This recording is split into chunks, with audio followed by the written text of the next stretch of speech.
हाँ तो दोस्तों आज हम लोग सीखेंगे वायरिंग का नियम। चाहे कितना बड़ा भी बोर्ड हो, चाहे कुछ भी हो, जब तक आपको वायरिंग का नियम नहीं समझ में आएगा ना, जब तक आप कुछ भी नहीं कर सकते हो। चाहे इंडिकेटर हो या फ्यूज हो, चाहे कुछ भी हो, नियम से ही होता है। अब देखिए, सबसे आज हम लोग पहले सीखेंगे वायरिंग का नियम।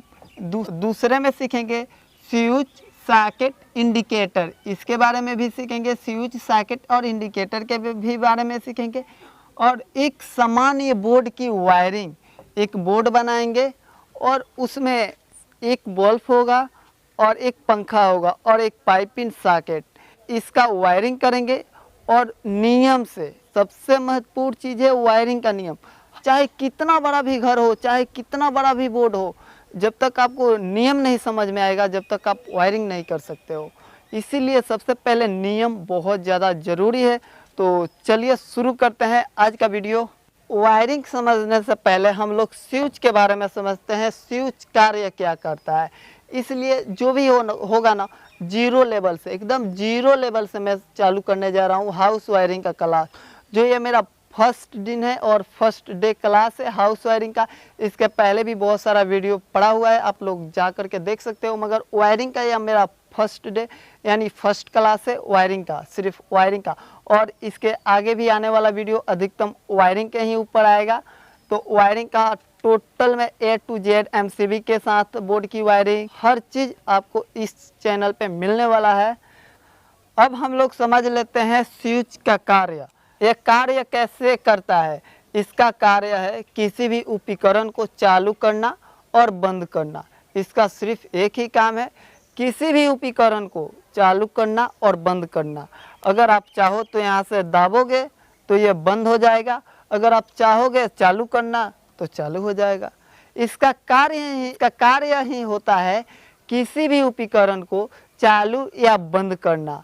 ये बल्ब, मान लीजिए ये बल्ब है, इसको ऐसे जोड़ दिए तो ये कार्य करेगा। हाँ बिल्कुल कार्य करेगा। अगर इसी को, अगर यहाँ से हमारा फेज आ रहा है, इसको हम क्या बोले, निचले टर्मिनल, जो हमारा पोल से लाइट आ रहा है उसको मैंने क्या किया, जो हमारा फ्यूज था उसके निचले टर्मिनल में जोड़ दिया। जो हमारा फ्यूज था ना, उसके निचले टर्मिनल में जोड़ दिया। अब ये आउट कहाँ से करेगा, जो ऊपर है ना, ऊपर से ये आउट करेगा। अब मैं इस बल्ब में दे दिया तो ये कार्य करेगा। अब कैसे कार्य करेगा, अब डायरेक्ट नहीं है क्योंकि इसके अंदर लग चुका है स्विच। अब ये उपकरण, जो ये उपकरण है ना, ये उपकरण, ये बल्ब, जब हम स्विच दाबेंगे तब ये जलेगा, जब दाबेंगे बुझ जाएगा। अब हम लोग समझेंगे सॉकेट के बारे में। जो पाइप पिन सॉकेट आता है, 2 पिन सॉकेट आता है, और इसके बारे में हम लोग समझेंगे। ये हमारे पास हो गया पाइप पिन सॉकेट।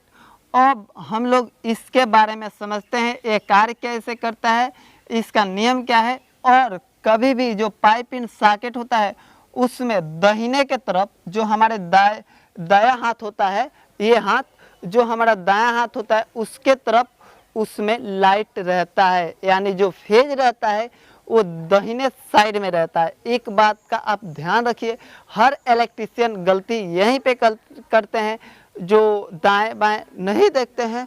इसी के कारण कोई भी उपकरण जल्द से जल्द खराब हो जाता है। तो हमारा जो पाइप इन सॉकेट में होता है, जो फेज होता है वो दाहिने साइड में होता है, और जो न्यूट्रल होता है वो बाएं साइड में, लतरस साइड में होता है। इस बात का ध्यान रखिए। एक स्विच है और एक सॉकेट है मेरे पास, उसका कार्य बताऊंगा, वो कैसे कार्य करता है इसके बारे में चलिए विस्तार से जानते हैं। तो ये रहा हमारा जो फेज आ रहा है वो, तो फेज को ले गए और इसमें ऐड कर दिए, और न्यूट्रल को भी ले गए इसमें ऐड कर दिए।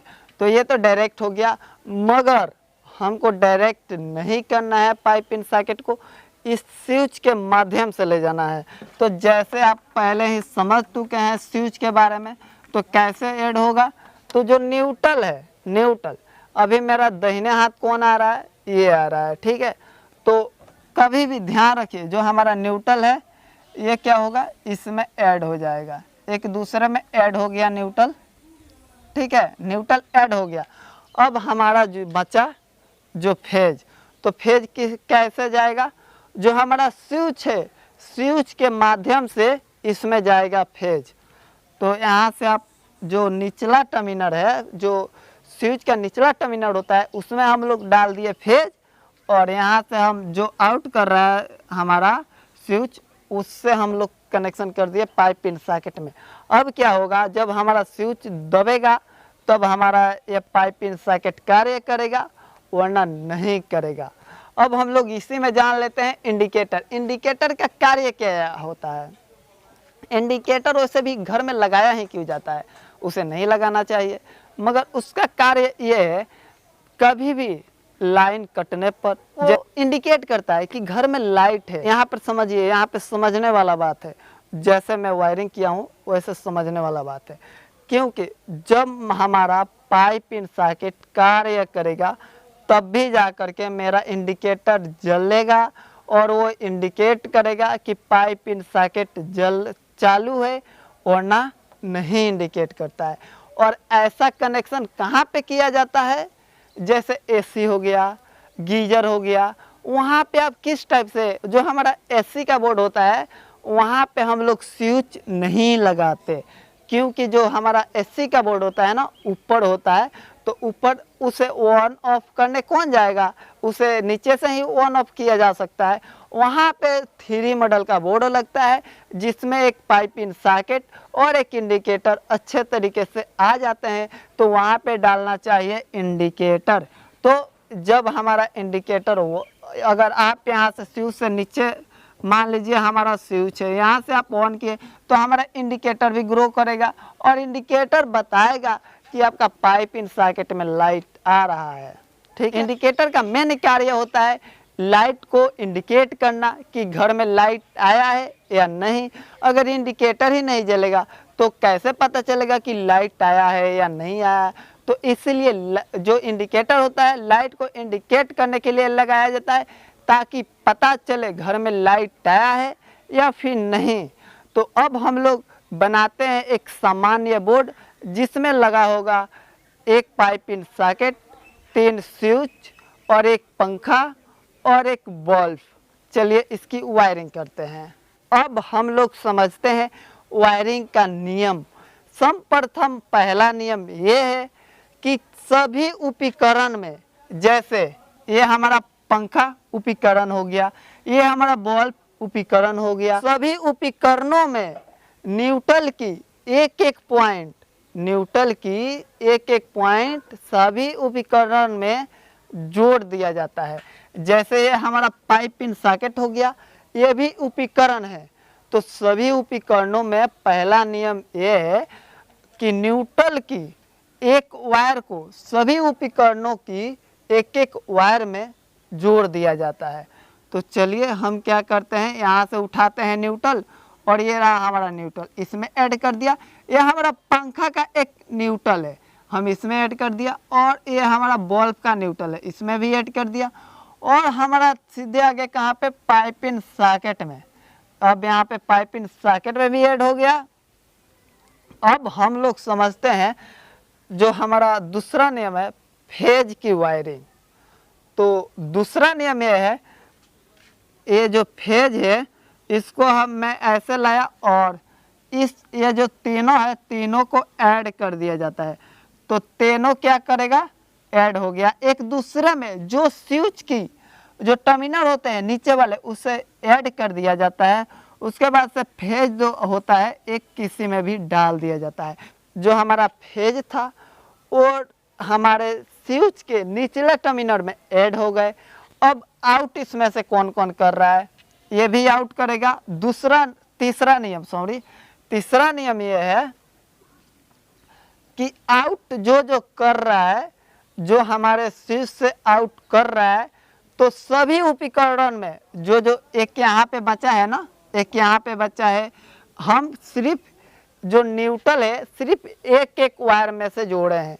आपको पता है पंखा में से भी 2 ही वायर निकले होते हैं, और बल्ब में से 2 ही वायर निकले होते हैं। तो मैं क्या किया, न्यूट्रल के एक वायर को जोड़ दिया, न्यूट्रल के जैसे एक वायर पंखा का है जोड़ दिया, और जो बल्ब का एक वायर है न्यूट्रल में ही जोड़ दिया, जो पाइप इन सॉकेट का एक वायर है अपने न्यूट्रल में ही जोड़ दिया। तो हमारे पंखा में एक वायर बचता है ना, तो उसको क्या करेंगे, जो हमारा यहाँ से जो हमारा स्विच है यहाँ से आउट करेगा उसको ले जा करके पंखे में जोड़ देंगे, और हमारा जो बल्ब है इससे इसी तरह यहाँ से उठाएंगे और ले जाके बल्ब में जोड़ देंगे। हो गया दो।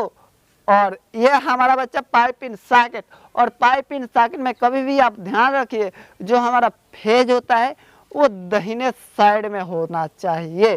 तो ये मैं यहाँ से उठाया और आउट करा दिया फेज, और जो हमारा नियम है नियम के अनुसार आप करिएगा तो अच्छा रहेगा। हाँ तो दोस्तों बहुत चीज़ रह गया है, फ्यूज के साथ बोर्ड की वायरिंग, एमसीबी के साथ बोर्ड की वायरिंग, आरसीसीबी के साथ बोर्ड की वायरिंग, फ्यूज के साथ बोर्ड की वायरिंग, और डिजिटल चेंजर के साथ वायरिंग।